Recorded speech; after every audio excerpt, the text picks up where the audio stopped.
Good morning guys, and welcome to what I hope will be today's first of 3. I'm going to be a bit optimistic maybe and go with 3 videos that I want to share with you guys.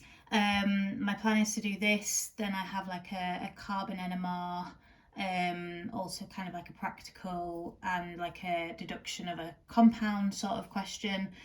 And then another one of those like flow charts with all the different reactions on that I want to get done for you guys. So please know that I'll do my very best.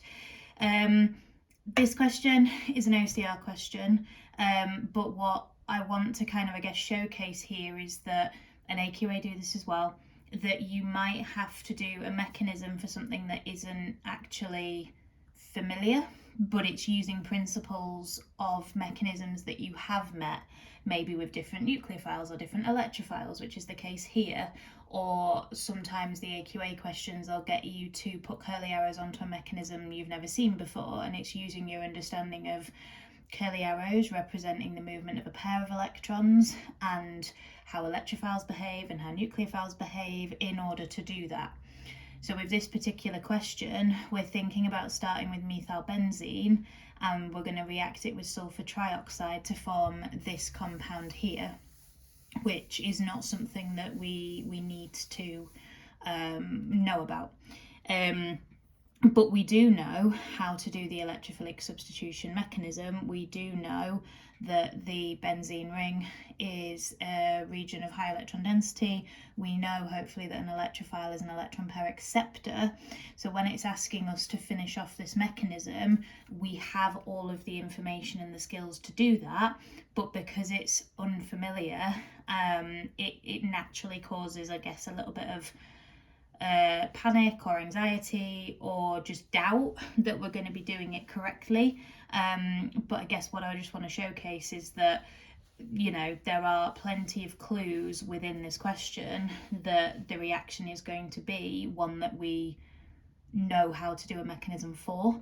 So it's just remaining calm and level-headed and being able to go, okay, so no, I haven't seen SO3 being used as an electrophile before, but I do know that an electrophile is an electron pair acceptor. And I do know that when benzene or a benzene-based compound reacts with an electrophile, that it is the ring of delocalized electrons that is going to be attracted to, in the examples we've met, a positively charged either nitrogen or a positively charged carbon, or for OCR students a positively charged halogen, that kind of thing.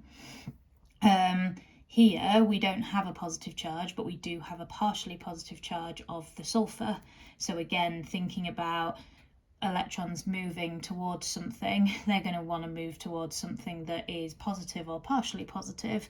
So that would suggest that our benzene ring is going to be, or the electrons I should say, a pair of electrons I should say, within the benzene ring is going to be attracted to this sulfur here. And then using our knowledge of how this comes about, we're going to need to, like we would do in other mechanisms, break open one of the double bonds, and by moving a pair of electrons towards the oxygen, that's going to give this a negative charge, which is what we need. So we're using our understanding more generally of mechanisms to know what to do here. So I think recognising that we have an electrophile and that that's an electron pair acceptor is an important part of this.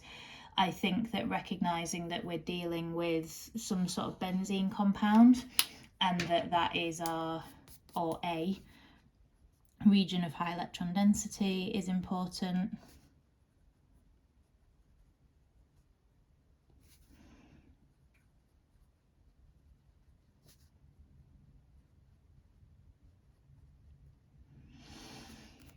And this idea of understanding curly arrows and mechanisms more generally. So yeah, curly arrows, excuse me, show the movement of a pair of electrons, and the mechanism that benzene reacts by is electrophilic substitution. And I think using all of those clues, we should be able to put this together.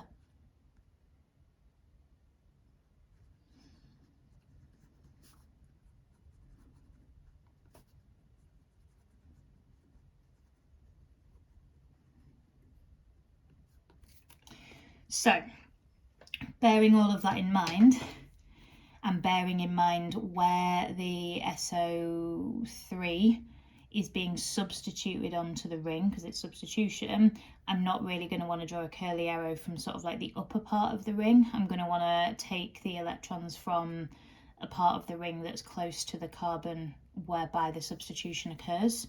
So I'm going to pick somewhere like here to the S, which is delta positive, and then from the double bond between the S and one of the O's to the O, and that will then give us the O minus that we see in our final product. And that means that we're now going to form a bond between this carbon, because that's where it is in the product, and the sulfur, and that's going to use electrons from the ring, hence the intermediate's going to have that horseshoe shape in the middle. So draw my hexagon, draw my methyl, and then it needs to be the bottom carbon that the SO3 is substituted onto, so my horseshoe should therefore not extend past the carbons adjacent either side of the one where the substitution occurs. And then positive charge. And then on this bottom carbon, as well as showing the bond now that we have to the S and double bond O and double bond O and what is now an O minus, we also need to show the bond that that carbon has to the hydrogen. Because it's substitution, we're not adding, we need to therefore take the hydrogen that's already on there off. And that is also going to fix this issue of us having a broken delocalized ring of electrons. That brings benzene a lot of stability.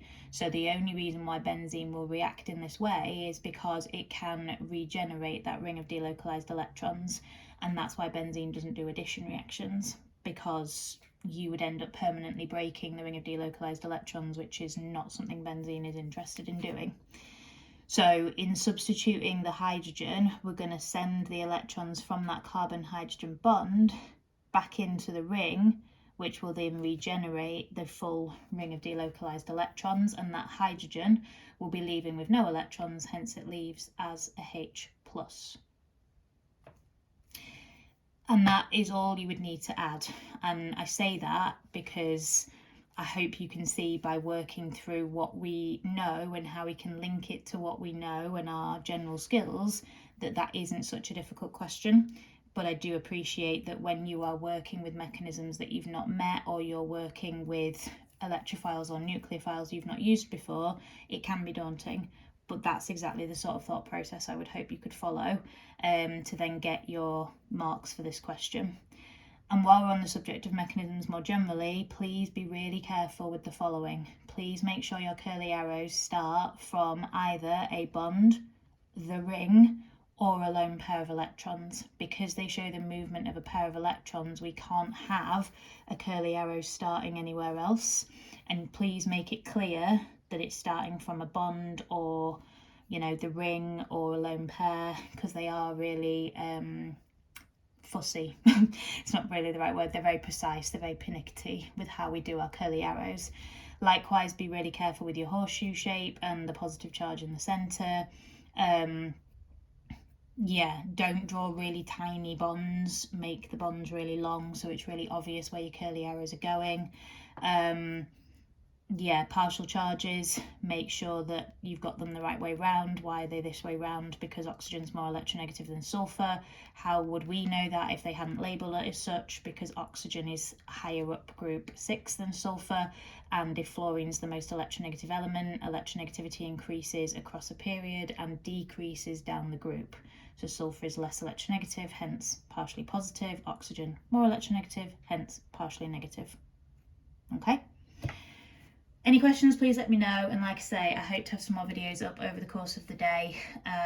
But please know that I'll do whatever I can to help you guys. And yeah, I hope if you have exams today, they go well. And if you're able to revise for tomorrow's exam today, then all the very best with your revision as well. And hopefully I'll catch you soon. Take care.